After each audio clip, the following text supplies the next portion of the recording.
So yeah, welcome back to our 10th episode of the What Talk. This is going to be kind of a special episode. It's not going to be any scientific. We're not going to talk about endurance that much, nor world tour. Basically, we'll go through these three different sections. The first one is going to be about myth busting. So I'll guide you through different myths and we'll see what you think from a coach perspective. Hot takes, like more or less I'll be asking you, let's say as an athlete, and you would have to give me your opinion. So this one is a bit more professional, let's say. And last one, it will be a quick left or right kind of questions, and we'll see your options. It's just about cycling and that, but some of them are really interesting. Sounds good.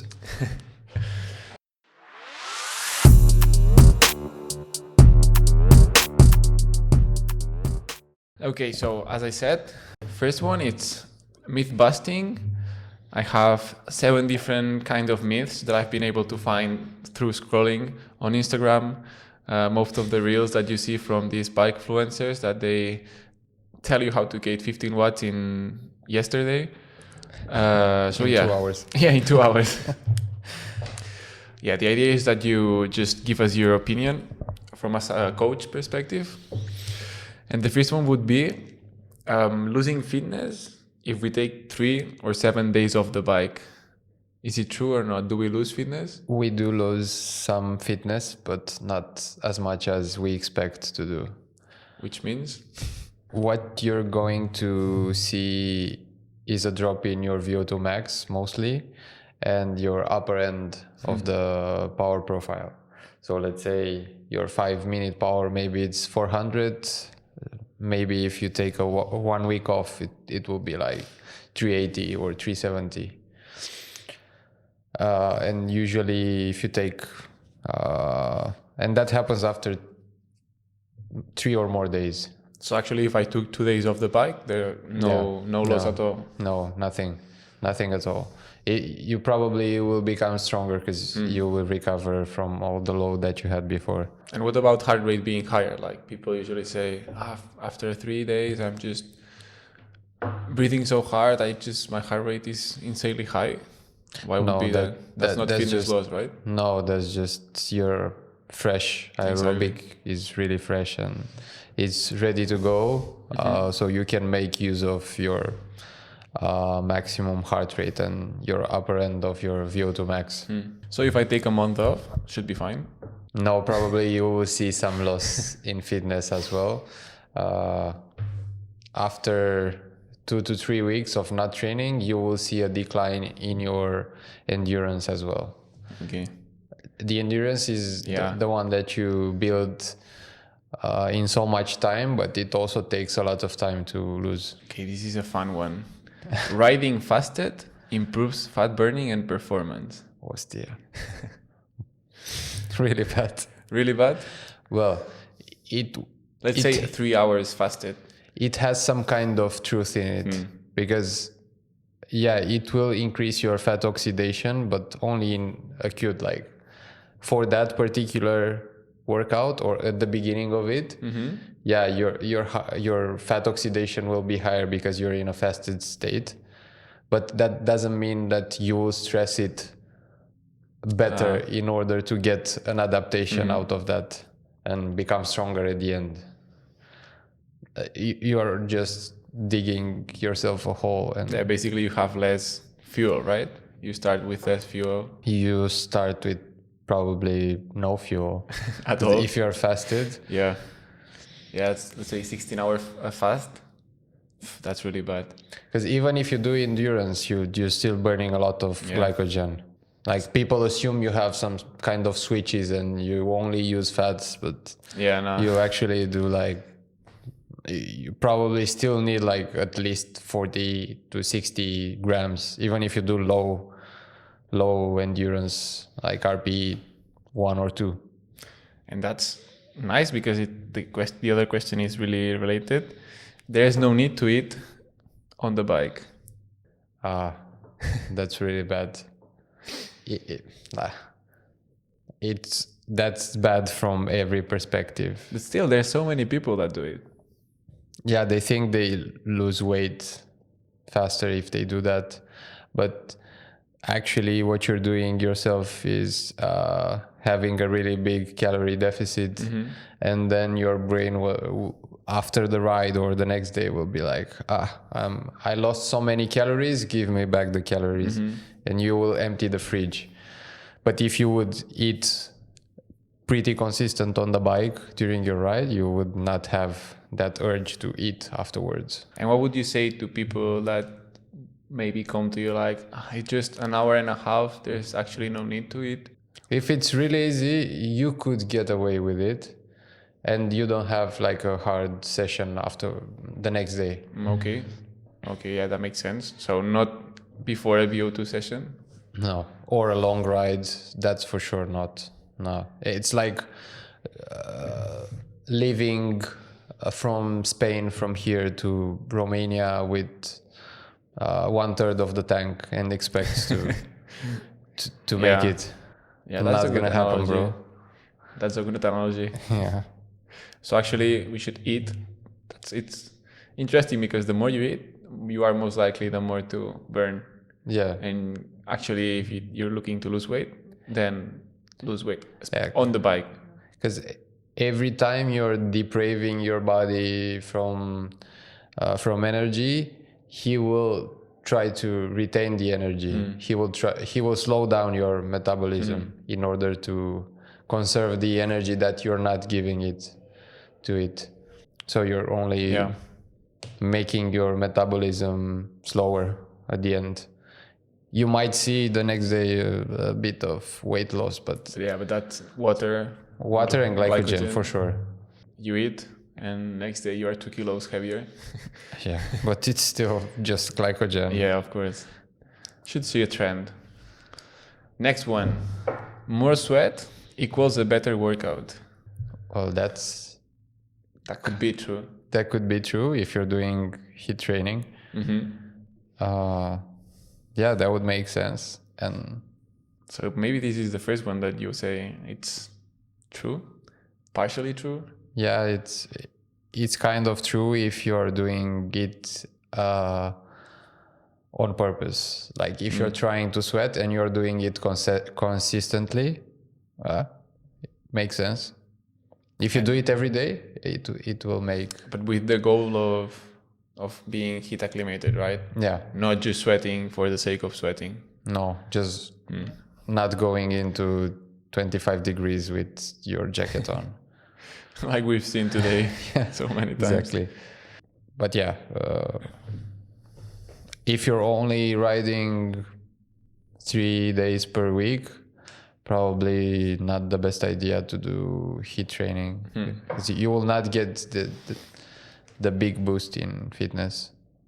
Well, we spoke about this a lot in the first episodes of the podcast, so if you're interested, you can go back. Exactly. Next one. This is a bit for you and I, the way we like to coach, this is a no, but zone 2 is only useful for pros with 20-hour weeks.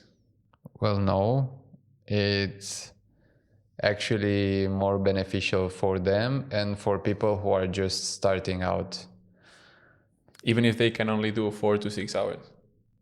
Yeah, because at the beginning, if you don't have an aerobic that can sustain some kind of intervals or some kind of threshold work or at least sweet spot, you might not be able to gain anything because you're just trying to do an effort, 5 minutes, you're dead, and you cannot do 5 reps. You can only do 1 because you don't have the aerobic to do so. So it's worth doing some zone 2 prior to that, even if you're doing only 4 to 6 hours. Yeah, and most likely on someone who's a beginner, it will have a bigger impact than a pro. Exactly. And for pros, it's usually trying to fill the gap of load, just to have more load because you cannot have an intensity day every single day. Yeah. So, they are doing a lot of zone 2, but they are also doing a lot of intensity. 10% out of 30 hours, it's 3 hours of just VO2. Intensity. That's a lot. Yeah, it's a lot. Which go on. But for the, let's say for the people who are training like 10 to 12 hours, it's also depending on the goal, but let's talk about it like in general. Maybe it's not the best idea just to do zone 2 and that's it. You should always have like some kind of mix, like pyramidal type of approach or and make it make sense towards the goal. Otherwise it's a bit pointless. So it depends. But you should always have a base, no matter who you are. Well, in the end, physiologically, what helps you clear the lactate, use better energy, it's the base. So it doesn't really matter. You cannot do the hard work without the base. So maybe the reason why you're not being able to increase your FTP, it's because of not having enough base, which is linked to the last question. You cannot increase your FTP by doing zone 2. Oh, yes, you can. by a lot, actually. It's basically the main reason, right? It's maybe 60-70% out of it, at least, depending on the athlete and the type of and the amount of the type of the muscle fibers. But yeah, there's no way you can get a higher FTP just by doing only intensity. Yeah, I mean, it would work if you start from nothing. This question was basically because if you go in Instagram or TikTok or any kind of social media, all these cycling gurus, they have these insane blocks of intensity, and that's a shit amount of intensity, which usually it's not good for beginners. It's too much. It's too much, and maybe you can finish a block, you'll be completely fatigued if you can finish it. But if you don't eat during your rides, it's even worse. You do some kind of intensity, in 1 or 2 weeks you're dead. You cannot sustain the training, and most of the gains are coming from consistency, like we know already. And just also like being able to recover. So it's interesting how easy, like you barely see any kind of you should work on your base videos. It's you always like just doing a lot of tempo, high amounts of VO2, which most of them are not even sustainable for someone as me or you that we train a lot. Just looking at 3 VO2 sessions, it's already hard enough. So just, I don't know, doing 40 to 1 hour of accumulated VO2, it's a lot, and people just don't realize what they post on Instagram. If you're doing it right, the VO2 session, it's really hard, and it will hit you hard also the next day. You will feel the fatigue from it. If you do 1.5 to 2 hours of accumulated time above LT2, that's a really hard week, even for a pro. Yes. Well, in the end, if you do it right, as you said, it's the same for all of us. Like it doesn't matter if your FTP is twice my FTP. In the end, if we are working on the VO2, it's the same stress for me and you. The only difference is that maybe you'll be able to do slightly more, and the numbers are just meaningless. You always have to look at what's your current limiter. Is it the fat oxidation, the lactate clearance capacity, or is it your top end? Usually a mix, right? Well, not usually, but that's why the most classic pyramidal approach works for most people, because you have a mix. And usually if you have also the consistency, there's no way you don't make the gains that you want. According to Instagram, the only way to increase 50 watts my FTP doesn't matter. Yeah. It's just doing a shit ton of intensity. And people like to do like complicated workouts. Yeah. Like mixing tempo, LT, and VO2 in one session. Yeah, and doing everything. That makes sense if you are preparing for but it's really like specific. A race. That's really specific. But if you're doing it in January and your event is in June, you're doing it. It's kind of useless if you ask me. I guess we won't be able to rely more on Instagram, and we'll have to pay for a coach. Yeah, that's sad. Or just find better information online, not necessarily. It's the issue about just having everything instantly. Yeah, I think that's the main reason why doing 2 hours of VO2 it's supposed to help you a lot. Which in a short term it will, but in the end, if I want to have, in my case, 400 FTP, I just want to be able to sustain that. I know I will peak at some point of the season, but the rest of the season, I still want to be strong and be able to do my LT, VO2, whatever kind of efforts with that FTP.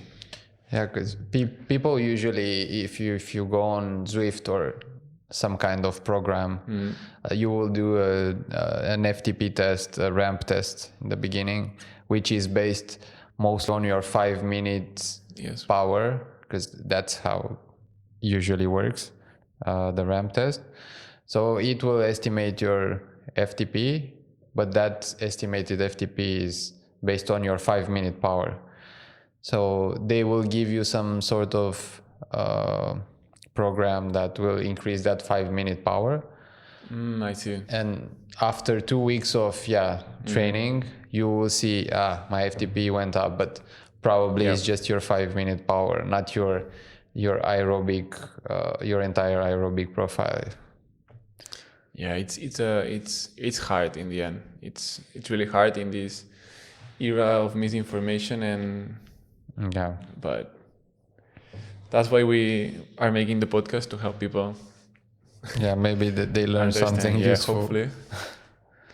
Okay, part 2, I'll propose you different scenarios, and you have 2-3 minutes to give me like your coach insights on how would you help me. So kind of a speed dating thingy. I'll be a different athlete, and you have to give me like some insights on what do you think would be the best way for me. First scenario. I'm 45 years old with very little time to train, and I'm doing more or less 5 to 6 hours per week, and I want to do the biggest Gran Fondo you've ever seen, something like La Marmotte or Tour of Mont Blanc, just some insane shit because my friends are doing it, and why not?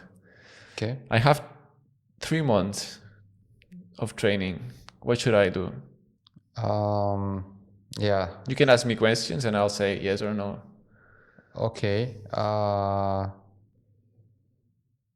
to 6 hours availability every week. Yes. I can spare them however you tell me. Okay. Would you be able to do some strength training as well? Maximum of 1 hour per week. Besides the cycling. Okay. So you would do some kind of resistance training? If you ask me. Yes, that would be the first thing. Why? Because it's really important after a certain age. Okay. To keep your very considerate of your side.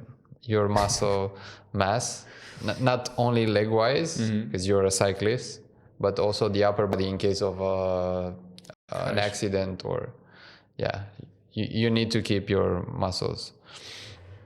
I would prioritize your fat max as a goal. I would try to raise it as much as possible in the 3 months prior to that. I would first try to address your recovery rate. Like an assessment week where I will see, how fast can you recover? How can you recover from a long ride? How can you recover from a short session? that would be like the assessment. And then I will try to see what your limiter is in that particular point at that particular time. And based on that, we would work at some kind of periodization, probably a reverse type of periodization, given the fact that you don't really train that much, probably because you don't have the time. Yes. You're pretty busy. Businessman. Yes. I would start like a reverse periodization. Try to do like a bigger week in the beginning, and then try to recover. And wouldn't you work on any kind of intensity, like maybe the higher end? We would do some kind of medium intensity, probably not that much in the higher, probably just one session per week would be enough in high intensity training. Nothing crazy, just like something really standard, like 4x4 or 30-30s. Yeah, nothing crazy, 4x4, super easy. It also depends on the percentage of the FTP of course, which you're doing it. But because you're not aiming to increase your VO2 max per se, we are aiming for your fat max to increase. Sometimes dragging a bit, so pushing your aerobic ceiling can help also raise the fat max. No, it's and the rest would be just base, right? No, I would try to get you to do as much fat max as possible. Okay. Maybe in the beginning you cannot do that much time out of the 6 hours, but maybe after 2 months you could do maybe 3 hours out of 6 at fat max. Okay, that's interesting. So I think many people can resonate with this. Like if you're doing a Gran Fondo, you don't need to be doing LT or VO2 workouts. Usually it's better to focus on your base training, because in the end you'll be riding for so many hours, you will not have time to add intensity. Also,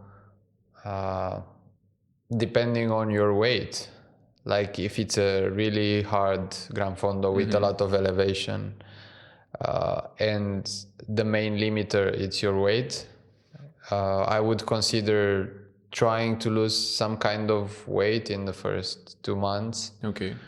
But not gaining that much fitness, just like easy intensity, but focusing on the weight.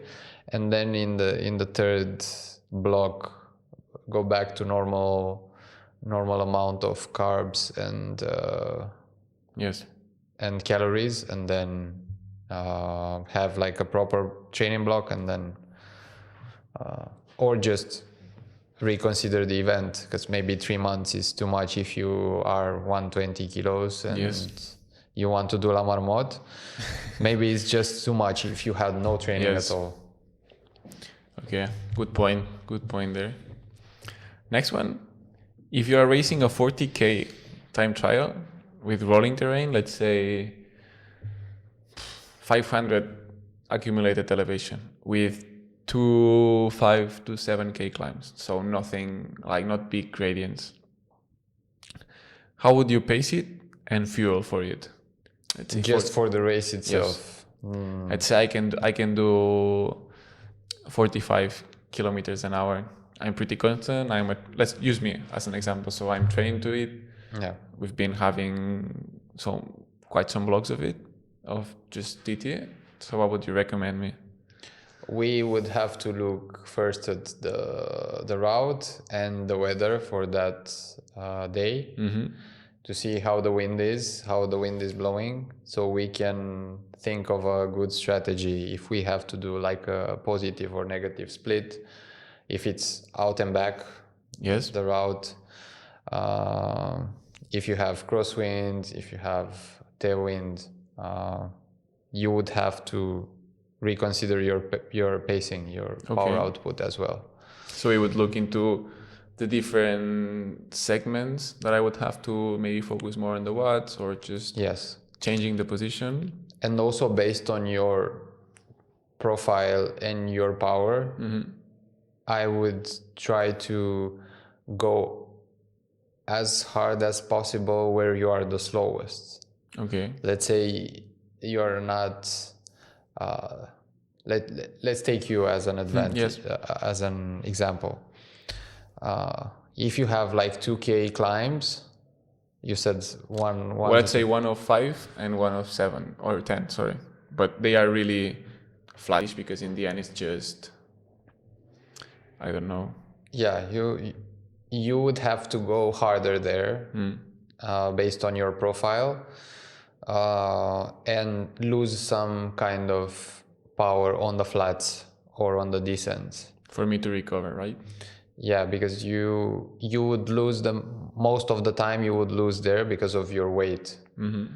So you would have to make up for it. You're already fast on the flats, so you can give up a few seconds just to have maybe 20 watts more on the climb. For sure, it's worth doing it. So you would consider the weight as well. Yes. Your ability to recover or to repeat an effort. If you're more of a diesel, I would just do like a more classical type of effort, like 20-30 watts more on the small climbs, 20-30 watts less on the small descents. Yes, and flats. And fuel-wise, actually, we haven't spoken about this because my time trials are supposed to be short. For the 40K, if I'm doing 45, that's nearly an hour. Yeah, you would have to have some kind of intake during the 1 hour. How much though? It depends. Would you risk it not to eat anything?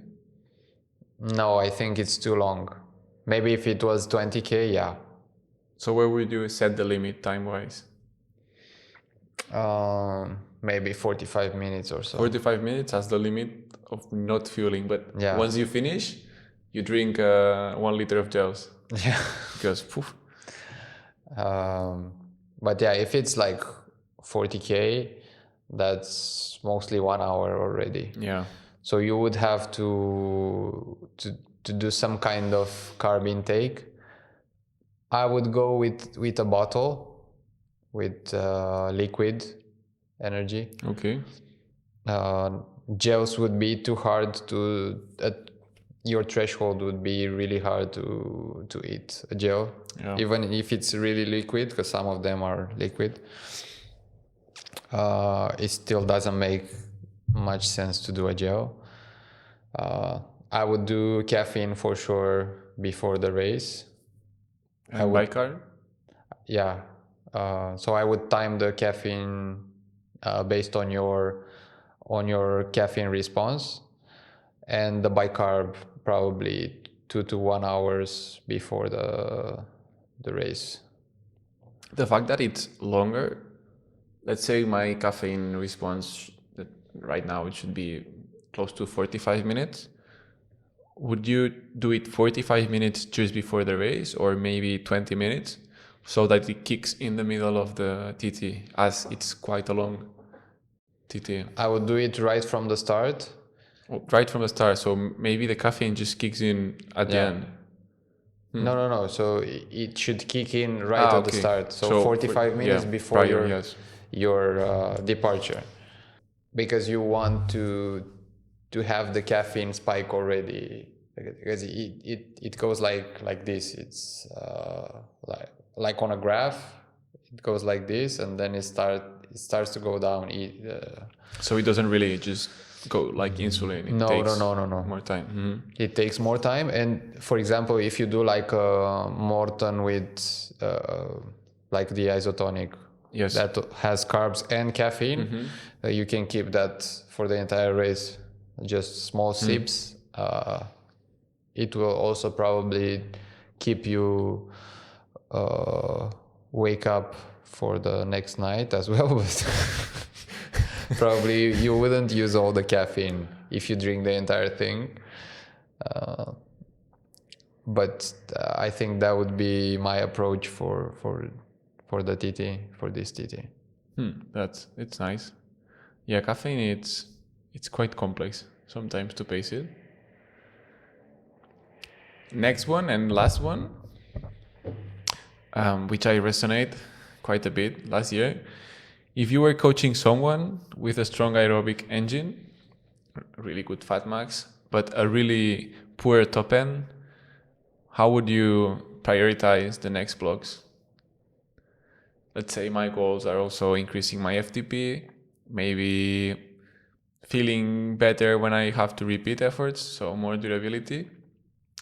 And whenever I feel that I have to go over LT or just at LT, poof.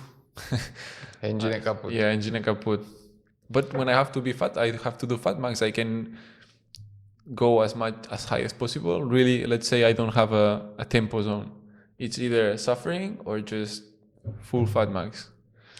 So based on what you said, it means that your 20-minute power is really high and your 5-minute power probably is pretty close to your 20-minute in terms of percentage. So probably around 90% out of it, which would assume you would have to do some kind of intensity.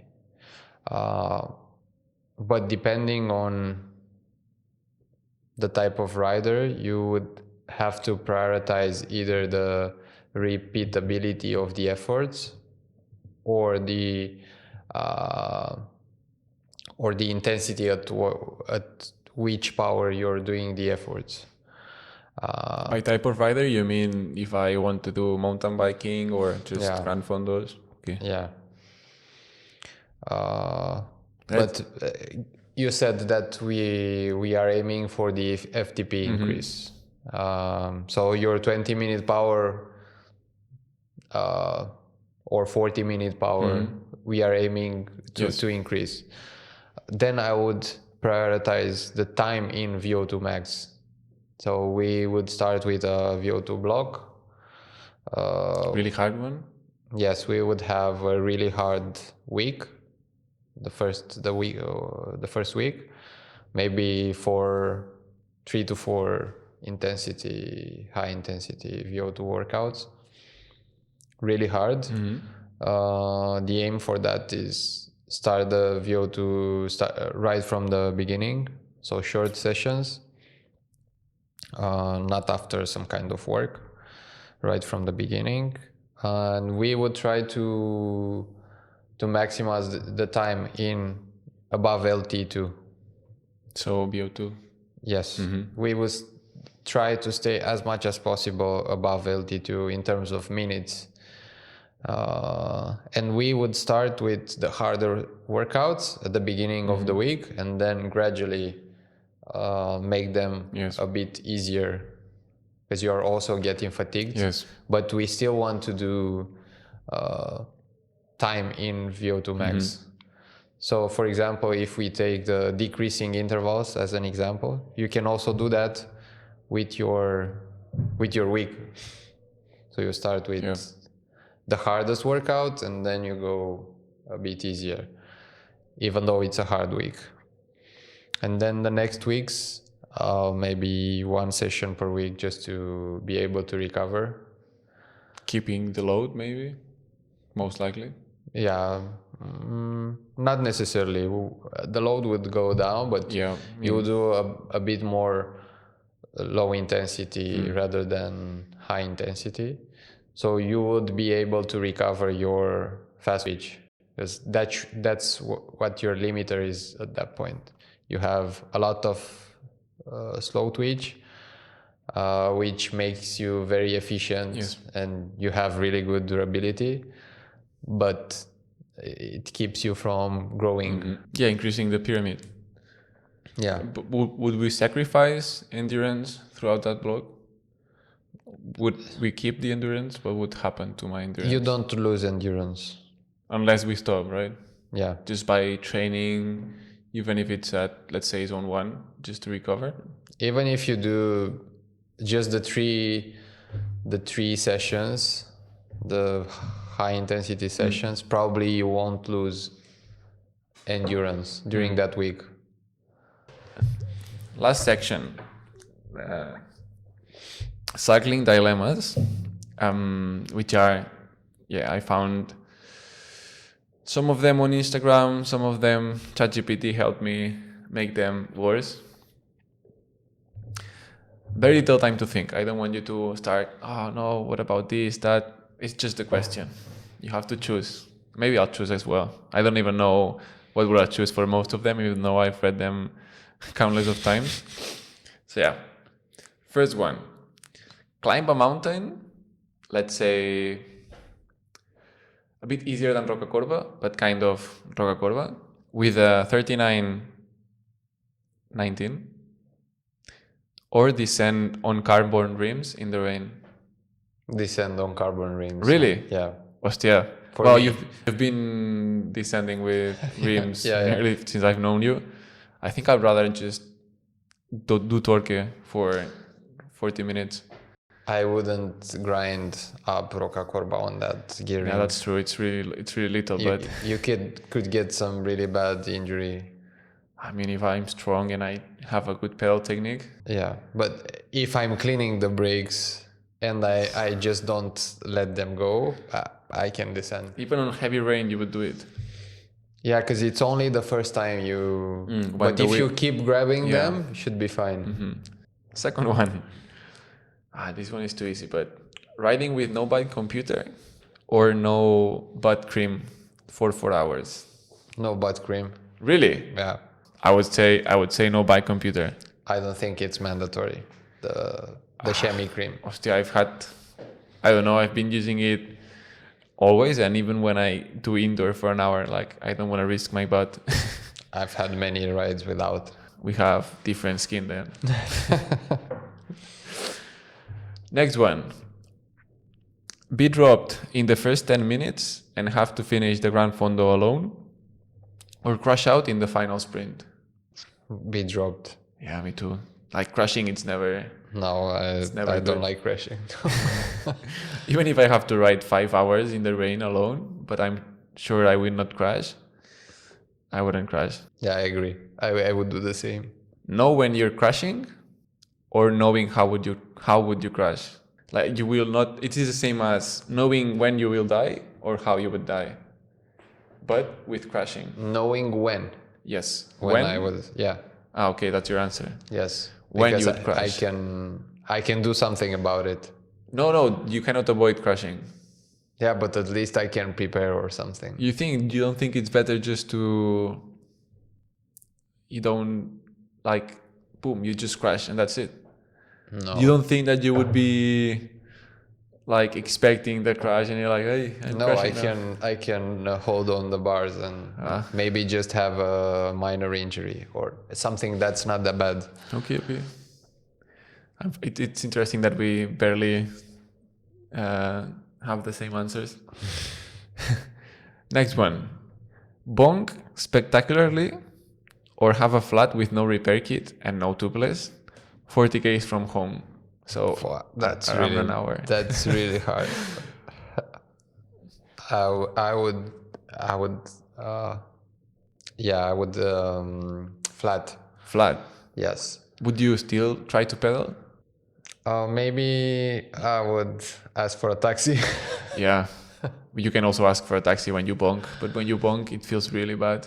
If you have properly bonked. And that would have repercussions the next day. Yeah, most likely. But if I only flat, I can just change that. Would you walk for 40k? No. Let's say you don't have a taxi. I don't think I would walk for you don't 3 even to walk. 4 weeks. You don't even walk. Kilometers, sorry. Because imagine doing it on cleats. No, obviously I would just... Like, barefoot. Yeah. Just fuck the socks. Hostia, no, but 40k, it's a lot. It can be a very long run or walk. But if you don't have access to a taxi, then it gets interesting. Because I would prefer to bonk. Because you can still make it, right? Yeah, you can still pedal somehow at 100 watts or... Yeah, with the small chain ring. Yeah. I'd rather bonk. Doesn't matter if I have access. Well, because if I had access to a taxi, I would just call it anyway. Yeah. Suffer through over-geared hill repeats or under-geared threshold intervals. So basically just doing torque or doing hamster on LT. On LT, I would probably go with the first one. No, one is like if you have to do a hill, you always go with an overgear. With forever. Yeah, no, just for the hills. But when you're doing LT, you have to go like 115, 120.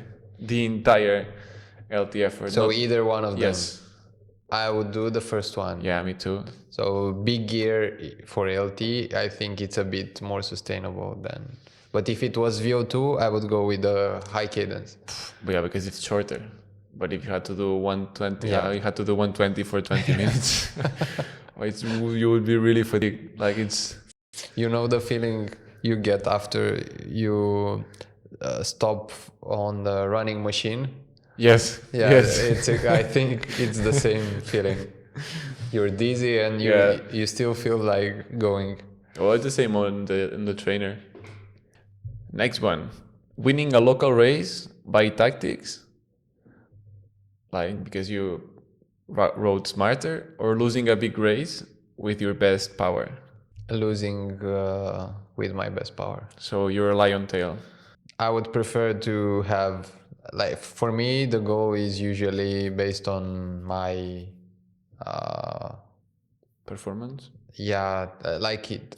If I flat or if someone is better than me, I cannot control. There's those things I cannot control. But but maybe if you win because you were smarter than everyone, I don't know. Just like Skelmose did yesterday. Yeah, true. He won as a 60 kilos sprinter. But based on these two, I would prefer to have like the best performance ever, even if I lost. If you lose. Yeah. Yeah, actually that's cycling, right? Yeah. Most of the... It's only one winner out of like 200 riders. Yeah. Next one. Train indoors the entire winter or ride outside and risk having rain. Like if it's going to rain but you decide to go out, it will rain. You don't know how much time of the ride, but there's certainly rain for each ride that you do outside.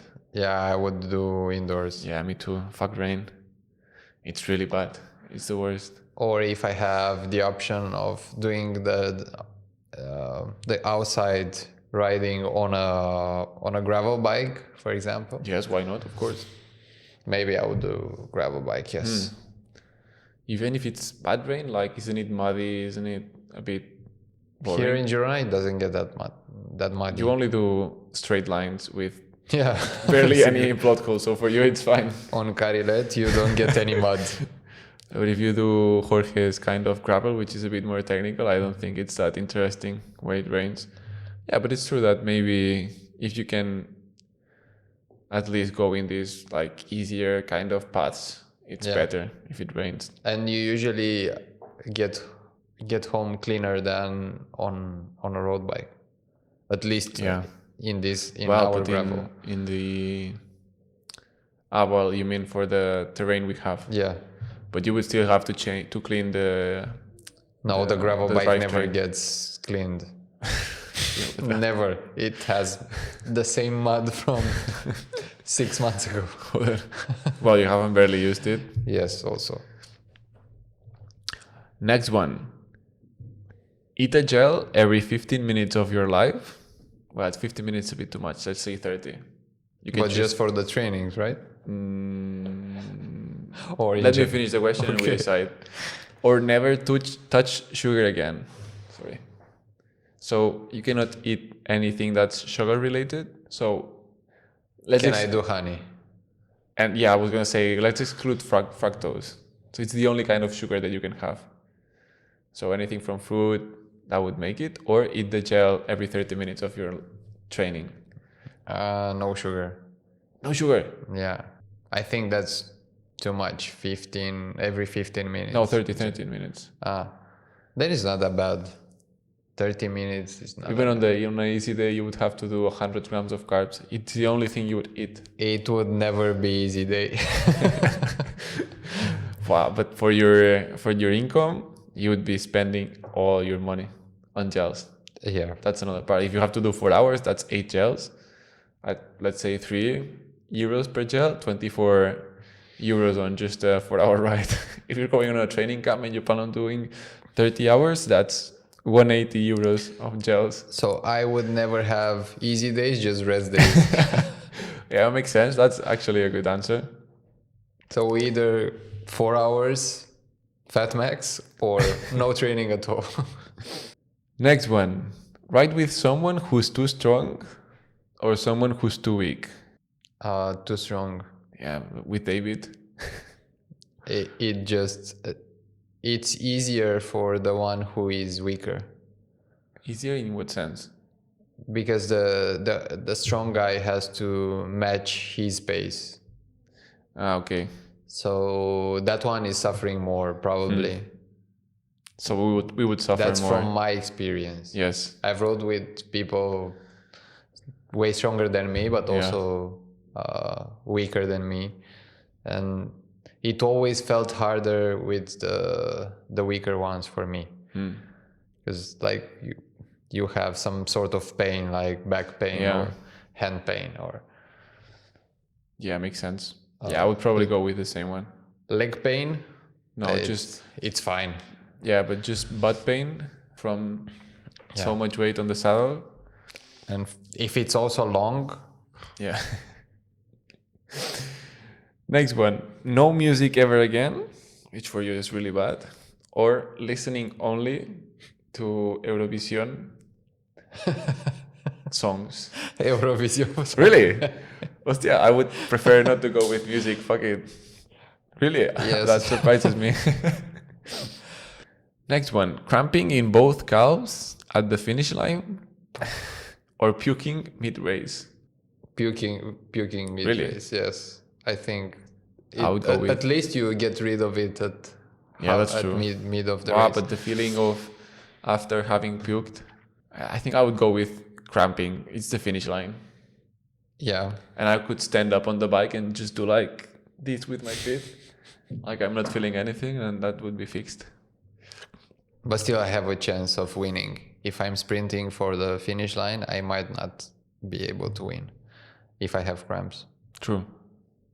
But also if I puked, probably. Yeah, you most likely won't win. But I would prefer to puke. Next one. 2 more and that's it. Do a race with 4,000 meters of climbing or having to descend 80 hairpins. Having to descend for sure. 80? Yeah. I like climbing, so most likely I would do the climb just because 80 feels like you would get dizzy at some point. Yeah, probably. Like 80. But you can stop. Yeah. Maybe you get so dizzy that you do them straight on a straight line.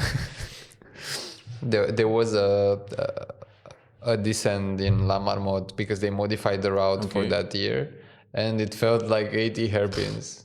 That's where I dropped my chain 2 times.